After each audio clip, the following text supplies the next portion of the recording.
Salam et bienvenue dans une nouvelle vidéo concernant toujours la programmation en utilisant WinDev mobile et bien sûr en lisant avec une base de données MySQL toujours. Dans cette vidéo, on va voir comment utiliser les paramètres de géolocalisation ou le GPS, bien sûr avec l'utilisation de la base de données en même temps.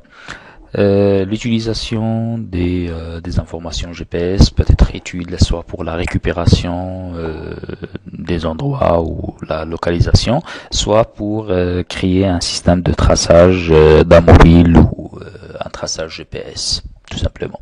Donc la première des choses toujours, comme ce qu'on a vu sur les anciennes vidéos, c'est l'utilisation bien sûr d'un fichier MySQL pour stocker les données. Donc cette fois-ci, la seule différence que je vais utiliser une base de données que j'ai localisée sur un disque dur ou plutôt sur un serveur externe. Donc j'ai mis le fichier PHP 4W qu'on voit ici sur un site. Et bien sûr, j'ai utilisé un nom et un mot de passe propre à la connexion. Après, la connexion, c'est simple, c'est comme d'habitude, vérifie si la connexion est établie. On va afficher un message connexion établie. Sinon, on va passer bien sûr cette étape. Après, on va passer à la fenêtre Home ou la fenêtre principale. Donc mon projet ne contient pas plusieurs fenêtres, il est composé d'une seule fenêtre. Donc dans cette fenêtre, je vais créer un combo de zones de texte, de boutons. Ce que je vais faire actuellement, donc le projet, c'est la localisation des pharmacies. Donc ça c'est la pharmacie ici à Oujda. Donc j'ai mis la liste des pharmacies que j'ai déjà préparée. J'ai créé une base de données avec cette liste des pharmacies. Donc je vais vous montrer la base de données que j'ai utilisée.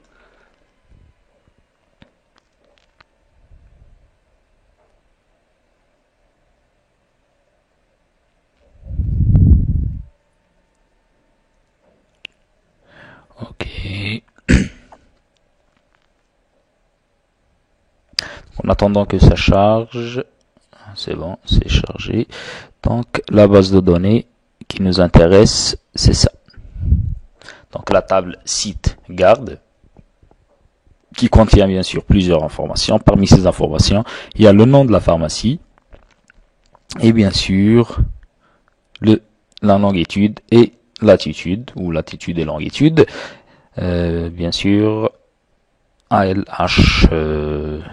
Bon, j'ai mis longueur et hauteur. Ce qu'on va faire donc, la première des choses après avoir établi la connexion, donc là parmi les informations que je dois récupérer le L et le H from siteguard where combo est égal pharmacie. Donc en premier, on doit bien sûr charger le combo. Pour le charger, c'est très simple. Donc le code c'est ça. Donc select le nom from siteguard. Donc il n'y a pas de condition spécifique à mettre. Et bien sûr, SQL premier ou MySQL premier si on utilise bien sûr notre classe. Et liste ajoute, on va ajouter bien sûr au combo, on va ajouter le nom de la pharmacie. Et bien sûr suivant, comme ça on peut télécharger et on doit toujours mettre tant que pas en dehors. Donc ça veut dire quand on trouve des informations, on va ajouter bien sûr ces informations à la liste.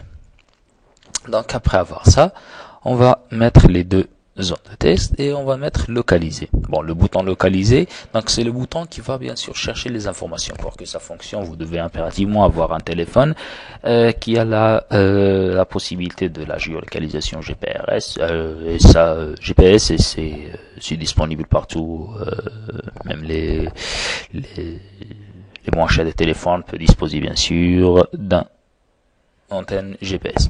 Ok, donc la géolocalisation c'est très simple, ce sont des commandes simples. Donc bon, j'ai créé une géolocalisation, donc ça c'est un nouveau variable qu'on vient de voir là, c'est géoposition. Donc géoposition c'est variable spécialisée pour la localisation. Donc ici on va voir ma position. 2 points.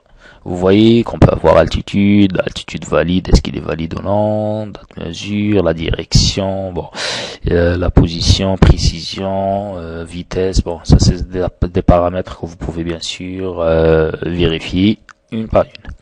Donc après, c'est très simple, donc on va dire que ma position c'est une GPS récupération position, bien sûr les fonctions GPS c'est ça. GPS, soit arrêter la détection, dernière position, détecte position, récupère position, état, info, bien sûr plus d'informations. Donc après, on va dire que première zone, ça veut dire, ça va bien sûr comporter la longitude, et la deuxième, ça va contenir la latitude. Donc bien sûr, au niveau du test où là on peut pas avoir les informations, c'est normal. Bon, là ce sont les informations qu'on a déjà saisies,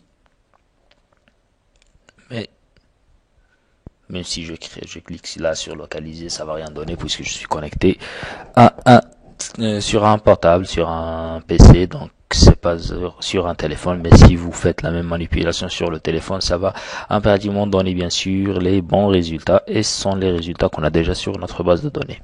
Donc après avoir fait ça, donc ça va la deuxième étape, ça va être l'enregistrement des informations sur la base de données. L'enregistrement, donc ça va être avec la SQL exec, MySQL exec, et bien sûr ça va être juste update seedguard set h est égal, et bien sûr l est égal, tout simplement.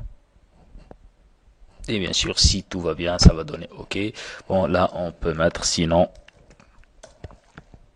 par exemple on va mettre info.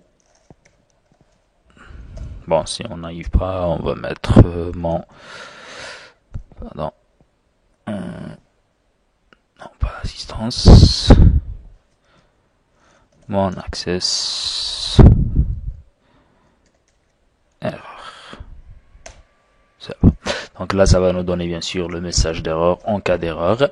Ça, c'est très simple, c'est pour géolocalisation simple. Vous pouvez bien sûr créer un système de traçage ou un système de traçage de votre véhicule, par exemple, en utilisant un téléphone très simple. Et pour cela, bien sûr, on va voir les threads persistants. Donc un thread persistant, c'est un thread qui reste ouvert même si on ferme l'application totalement. Donc